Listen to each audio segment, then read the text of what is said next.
Designer and product director Rob Teller from Height, previously NZXT.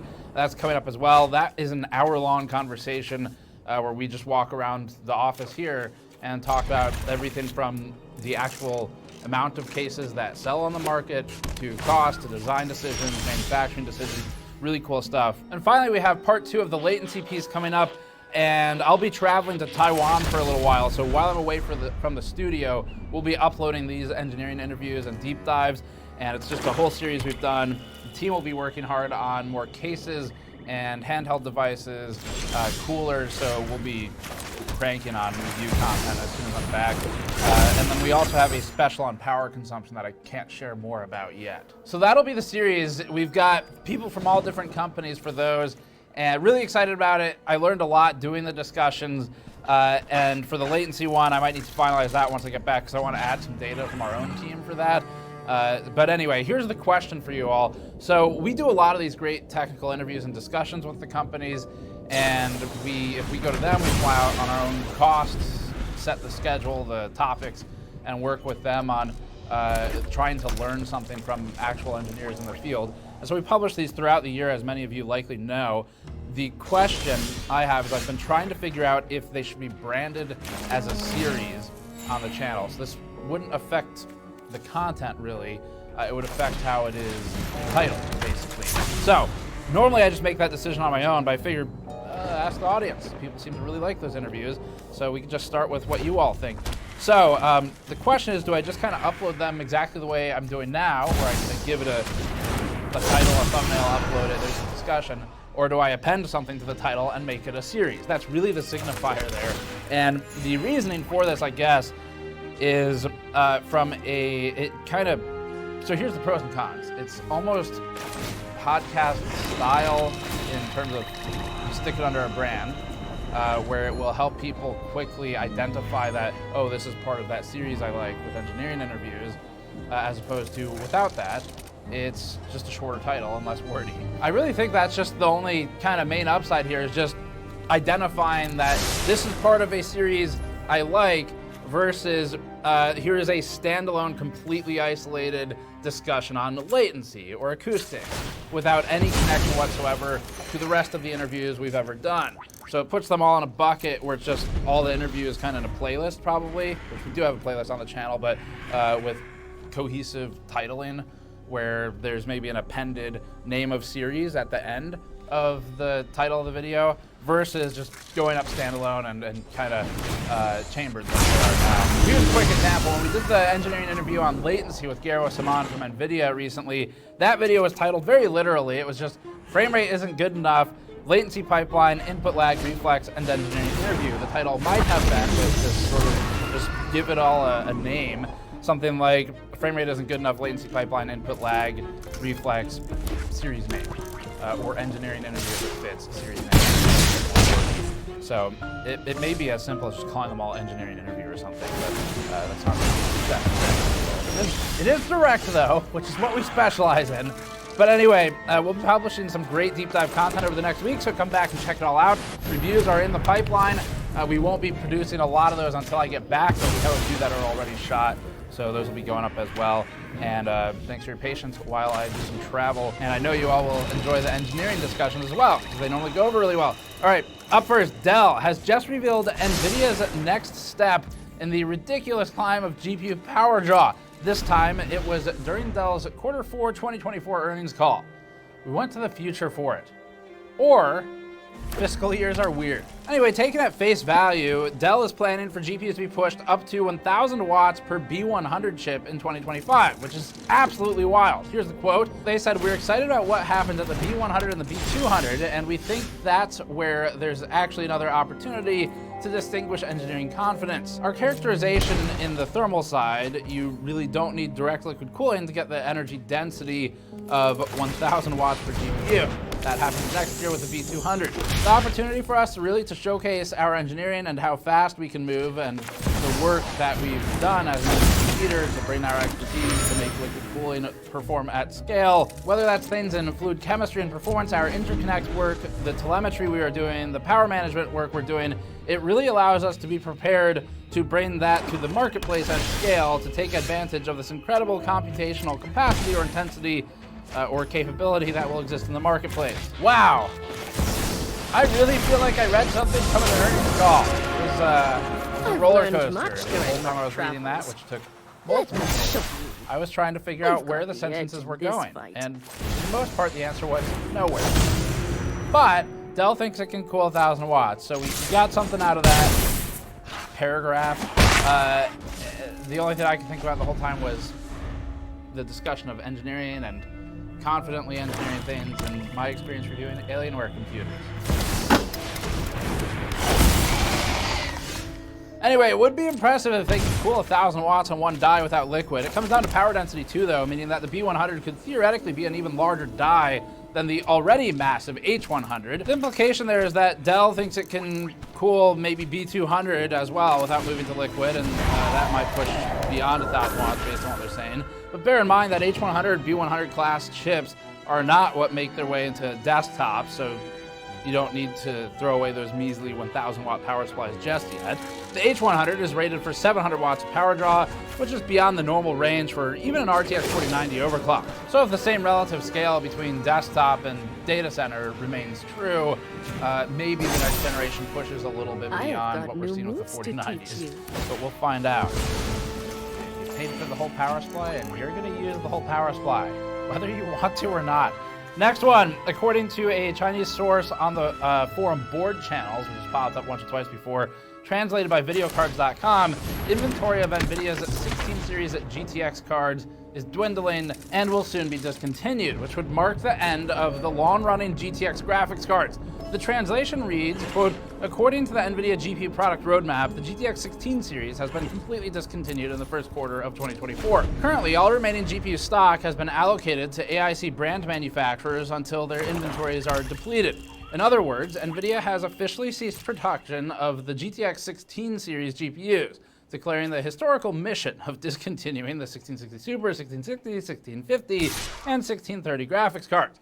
Going forward, neither NVIDIA nor the core add-in card board manufacturers will supply GTX 16 GPUs to channel partners.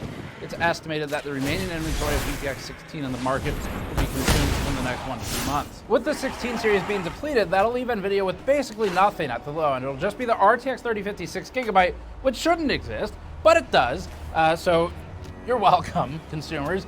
And we'll see if they come out with something else to follow it up. The GTX series, though, as far as we could find, so first of all, it was kind of big news when they killed GTX titling years ago with the launch of the RTX 20 series. But it still stuck around in bits and pieces, like with those 16 series cards, where they were able to just keep it alive for things that were not ray tracing supported. And so anyway, as far as we can find, it looks like the first appearance of the GTX moniker was actually as a suffix. And it was for the 7800 GTX in 2005. That's based on some research, but it would be moved up to prefix status, which is, of course, the best of statuses at a later date with the GTX 280. That was in 2008. It was a risky move because, as you all know, there's a really limited set of options in the alphabet for product names, and ultimately, product names can only use letters like X, K, R, like RX, and T, and then I, lowercase though. Okay, no capital I. It's not like a requirement. But at the time, using G and even T, that was theretofore unheard of, and it could have spelled doom.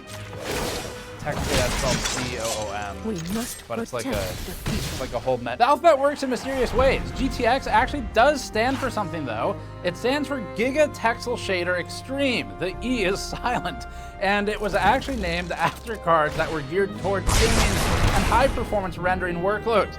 It became supplanted by RTX cards, starting with the 20 series GPUs, with RTX standing for Ray Tracing Texel Extreme, with another silent E. My favorite product of all time by naming is probably still the Gigabyte X670E Extreme. It's the Extreme 670 Extreme, but the third Extreme has a silent E, clearly copied in NVIDIA here. They work great. When you have too many Extremes, you just silence one of the E's, you capitalize the X. Problem solved. Just like RX 7900 XTX XFX edition. In ages past, XFX also had the Triple X edition. But apparently that was too much because they didn't bring it back for the 7900 XTX. But maybe they should. Anyway, up next, we recently reported on the rumored release of the Intel Core i9-14900KS using 3 of those aforementioned letters. Actually, the S there is a special one. That only gets pulled out sometimes. And that was shown running in 400 watts in a leaked benchmark upload. So while it's not officially announced yet, at least at the time of filming, we'll see, a forum user on overclock.net by the username of Paktanov shared images of the CPU allegedly in their possession. And in addition to an image of the processor, Paktanov posted BIOS screenshots. These showed an ASUS BIOS, first of all, and that the processor has a 3200 megahertz base frequency.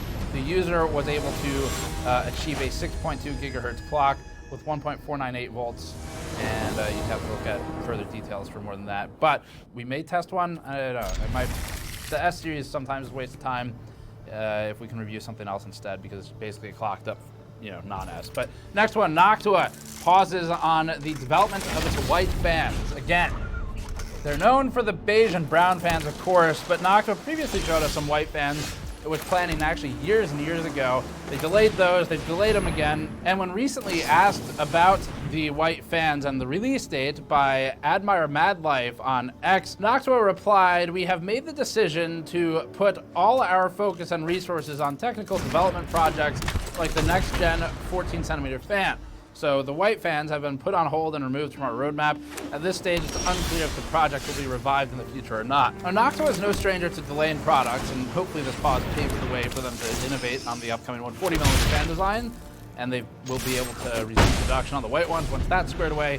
But to get more insight into how Noctua designs its fans and approaches this type of topic, make sure to check out our interview with Noctua's Jacob Dellinger that's on the channel. The interview goes into some technical detail on why delays are necessary from Noctua's point of view to maximize the performance, and it's actually in line with some of our upcoming interview series I was talking about earlier. It's a technical deep dive into fans. It's really fun to watch. Up next, Steam reaches a new all-time high for users. I don't know about that. I played Counter-Strike with the voice chat on, and I've heard some pretty high users, so that's a high bar to set. It's current users. It's a different. According to SteamDB, which doesn't represent Valve's official metrics, more than 34 million users logged into the service. It's over 9,000. Actually, it's over a lot of numbers, but 9,000 is one of them. And in terms of specifics, the user base peaked at 34,649,583, with about a third of that, 11.1 million, actively playing a game. That's crazy. This leads the charge from Counter-Strike 2, actually, which had the highest player count at 1.4 million concurrent, and the highest player base. In second place was Valve's other free game, Dota 2, which had 727,000 players, and the recently released and popular Helldivers 2 rounded out the top 5 with over 431,000 players. While Palworld has been on a steady decline since its initial peak of 2.1 million players, it's still helping to bolster those numbers with over 250,000. Just recently, we reported on Nintendo suing the makers of Yuzu, a Nintendo Switch emulator that actually I had personally not heard of before that, so Streisand effect in full effect for this one. I'm sure for a lot of other people as well. But the maker of it is Tropic Haze LLC, and within like a week, 10 days or so, they've already reached a settlement. So Tropic Haze LLC has pulled the emulator. They have posted basically an apology, said they didn't know that people were using it for piracy, and they are agreeing to a $2.4 million settlement. Now, this is a limited liability company, so hopefully the individuals who worked on the emulator are somewhat protected if they did things properly. We don't know if they'll actually pay that full amount. Depends on what their revenue sources are and if they have that kind of money. But Not only has this affected Yuzu, but also the 3DS emulator. So Nintendo took this opportunity to get rid of both in one go. That's Citra, and Tropic Haze also developed that one. So Yuzu developer Vinay took to the Yuzu Discord and wrote this, quote, "We write today to inform you that Yuzu and Yuzu's support of Citra are being discontinued, effective immediately. Yuzu and its team have always been against piracy. We started the projects in good faith out of passion for Nintendo and its consoles and games, and we're not intending to cause harm. But we see now that because our projects can circumvent Nintendo's technological protection measures and allow users to play games outside of authorized hardware, they have led to extensive piracy. In particular, we have been deeply disappointed when users have used our software to leak game content prior to its release and ruin the experience for legitimate purchasers and fans. We've come to the decision that we cannot continue to allow this to occur. Piracy was never our intention, and we believe that piracy of video games and on video game consoles should end. Effective today, we will be pulling our code repositories offline, discontinuing our Patreon accounts and Discord servers, and soon shutting down our websites. We hope our actions will be a small step toward ending piracy of all creators' works." Now, that message was definitely written by at least Tropic Haze's or Yuzu's lawyer, if not in collaboration with Nintendo's lawyers. A lot of times, that's how these settlements work. The companies come to an agreement, the sort of, call it prevailing party, but there's not technically a ruling in these cases, but the party that has control of the discussion often will work with the other one to come to a unified public statement about what happened.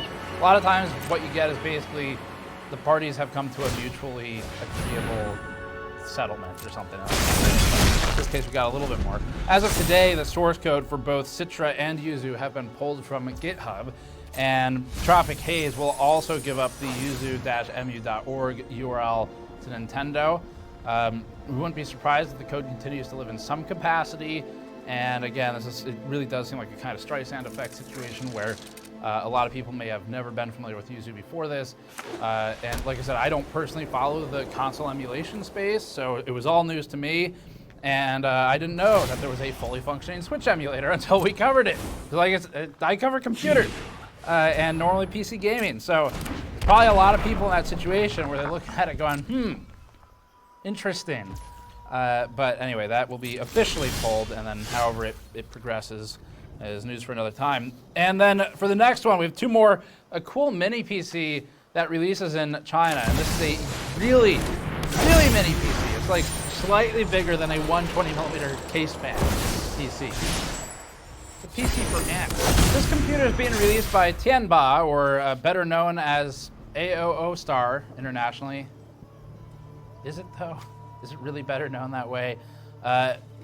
AOO Star is releasing an not sure how you're supposed to pronounce it, an interesting NUC-like or Minisforum-like PC, and this is called the Gem 12 Pro. I know how to pronounce that word. And it's equipped with AMD's Zen 4-based Ryzen 7 8845HS solution, featuring options that include a built-in touchscreen and a fingerprint sensor. The touchscreen is also for ants. The tiny screen can display metrics like CPU, GPU, and RAM temperature and frequency. The highest end options R7 8845HS is an 8-core, 16-thread part with an advertised clock speed of 5.1 gigahertz. It's paired with a Radeon 780M IGP, and the mini PC also comes with an Oculink port. This would allow you to connect an external graphics dock and card. The configurations also come with up to 64 gigabytes of DDR5 5600 RAM and a 1 terabyte NVMe SSD. While the device is extremely compact, it features ports that include USB 4, USB 3.2 Gen 2, DP 1.4, HDMI 2.1, and dual Ethernet ports. The Gem 12 Pro also supports Wi-Fi 6. The mini PC is said to deliver 75 watts of power. They claim to keep it cool with a single vapor chamber and 2 heat pipes. And this cooling system is called the Glacier 3.0. Now, we're not experts on glaciers, but it seems kind of hard to fit in a box. The system is 130 by 130 by 60 millimeters, making it only barely larger than a thick 120 millimeter fan. That's extremely tiny. The Z1 Extreme has proven that powerful gaming capabilities can be packed into small form factors, so this is just kind of a desktop version of that, or at least in terms of the form factor, because it's otherwise similar in the CPU department. All right, Kitten Labs was able to get GTA Vice City running on a router, a wireless the router. The router in question is TP-Link's TLWDR4900V1. What makes the router unique is that it uses a PowerPC E500V2 32-bit processor. Kit Labs noted that this offered a lot of performance for 2013 when the router was released. And they also added that it had, quote, excellent PCIe controllers, which was important. Now, we believe in hard-hitting news gathering here, so we sent a photographer to the field to work with Kitten Labs to try and get a better understanding of who did this engineering, and our photographer came back with this. They're hard at work. The PCIe support was important as the Kittens had to install an external AMD GPU to the router after they were done sitting on it for warmth. Since routers don't come with your conventional PCIe slots, Kitten Labs had to design a custom mini PC breakout, which was attached via enameled copper wire. The group of cats first tried curiously connecting a Radeon RX 570 to the router, but it only produced imagery with artifacting. They tried again with an AMD Radeon HD 7470 coupled with older Radeon drivers and got things rolling. Kitten Labs installed Linux on the router, and after several days of troubleshooting a reverse engineered version of Vice City on it, they got the game up and running. Unfortunately, it would produce a weird flashing imagery. Not to be deterred, the Kittens noticed that this problem seemed to go away if you disabled NPCs in the game. Though we wouldn't say Vice City is a compelling game without any NPCs. And besides, if a car is stolen and nobody's there to care about it, was it really stolen? To find out next week, we'll go to San Francisco. They tried again using a Wii U port of the game, hoping that since the Wii U also used a PowerPC-based processor, it would help things. But the same visual issues kept happening. Kitten Labs performed a ton of troubleshooting at this point. They posted updates in their documentation on all of this about how they got past it, had to do a number of updates for dependencies, CMake, DRM, Mesa, all built from scratch. There's more information there too. And they eventually did get it working. It's one of those, like, it's just cool. Actually, I saw a story, we didn't include it, but there was another story this past week about someone getting Doom running on an electric toothbrush. Maybe we'll save that one for next. Anyway, they were able to get it rendering and working fine, as they said, with acceleration. So Kitten Labs still isn't entirely sure what's causing the visual problems, writing, quote, the exact issue and library at fault is still unknown. But we were more than happy to have finally resolved the issue. After they were done modifying the router, they knocked it off the table. That's it for this one. Thanks for watching. As always, subscribe for more. You can go to store.gamersnexus.net to support us directly, or patreon.com/gamersnexus, and check back for all those interviews. Otherwise, we'll be back in a couple weeks with a ton of reviews. But thanks for watching. See you all next time. Biden's poll numbers are not doing well. I mean, people can say, well, maybe the electorate is going to be a different than we know, and years of training. There's still plenty of time, but there's a lot of things that suggest that the Biden administration is just simply not getting it. And I think one of the things that is, obviously is highly problematic is well, I think the biggest thing that Biden is wrestling with is what is our support for the onslaught and slaughter, essentially, in Gaza. If anything, in addition to the fact that I think we're at a majority of Americans now who think that there should be a ceasefire, certainly the voters that Joe Biden's looking for overwhelmingly support a ceasefire. But even if that is not enough to influence people's voting, the engaged people who are engaged in politics, who would otherwise be going out and organizing on behalf of Biden, regardless of whether they thought he was the peak choice, as it were, the optimal choice, are not doing so. You have the Biden administration, or the Biden campaign, just reported the other day in CNN that they're having to basically avoid protests, which means they're not going to college campuses. Yep. They're not driving out the youth vote. They're not going into places where they may encounter protesters about Gaza. This is a real problem. The other, I think, sort of like broader problem that